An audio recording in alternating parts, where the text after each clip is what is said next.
ಕಾಂಗ್ರೆಸ್ ಪಕ್ಷದಲ್ಲಿ ಬಣ ರಾಜಕಾರಣ ನಡೀತಾ ಇದೆ. ಕಾಂಗ್ರೆಸ್ ಪಕ್ಷದಲ್ಲಿ 4 ಬಣಗಳು ಇದೆ ಅಂತ ಹೇಳ್ತಾ ಇದ್ರು. ಆದರೆ ಈಗ ನಾವು ಕೂಡ ಹೇಳ್ತೀವಿ, ನಿಮ್ಮಲ್ಲಿ ಎಷ್ಟು ಗ್ರೂಪ್ಗಳು ಇದೆ ಅಂತ ರಾಮುಲು ಮುನಿಸಿಗೆ ಪರಮೇಶ್ವರ್ ಅವರು ಲೇವಡಿ ಮಾಡಿದ್ದಾರೆ.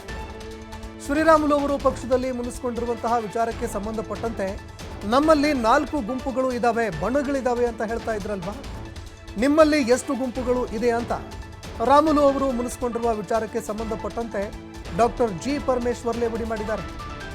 ಅವರ ಆಂತರಿಕ ವಿಚಾರ ನಾವು ಕೂಡ ಮಾತನಾಡಲ್ಲ, ನಮ್ಮನ್ನ ಕೇಳ್ತಿದ್ರಲ್ಲ 4 ಗುಂಪಿದೆ ಅಂತ, ಈಗ ಅವರು ಹೇಳಲಿ ತಮ್ಮ ಪಕ್ಷದಲ್ಲಿ ಎಷ್ಟು ಗುಂಪುಗಳಿದಾವೆ ಅಂತ ಅವರು ಕೂಡ ಹೇಳಿ.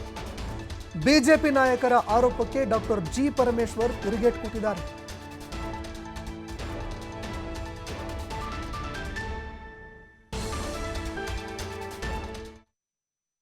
First of all, I have no business in talking about their party's affairs. Okay? In spite of it, ನಮ್ಗೆ ಇಷ್ಟೇ ಹೇಳ್ಬೋದು, ನಮ್ಮನ್ನ ಹೇಳ್ತಾ ಇದ್ರಲ್ಲಪ್ಪ ನೀವು.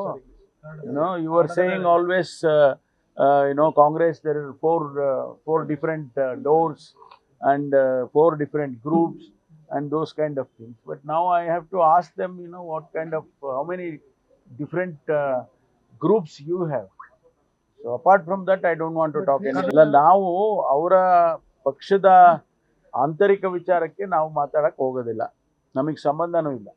ಆದರೆ ನಮಗೆ ಹೇಳ್ತಾ ಇದ್ರಲ್ಲ 4 ಗುಂಪಿದೆ, 4 ಬಾಗಿಲಿದೆ ಅಂತ ಹೇಳಿ, ಈಗ ನಿಮ್ಮನ್ನ ಕೇಳಬೇಕಲ್ವಾ ಎಷ್ಟು ಗುಂಪಿದೆ ನಿಮ್ಮಲ್ಲಿ ಅಂತ ಹೇಳಿ. ಅಷ್ಟು ಬಿಟ್ರೆ ನಾನು ಅದ್ರ ಮೇಲೆ ಏನು ಕೇಳಕ್ ಹೋಗಲ್ಲ. First of all, I have no business in talking about their parties affairs. Okay, in spite of it ನಮ್ಗೆ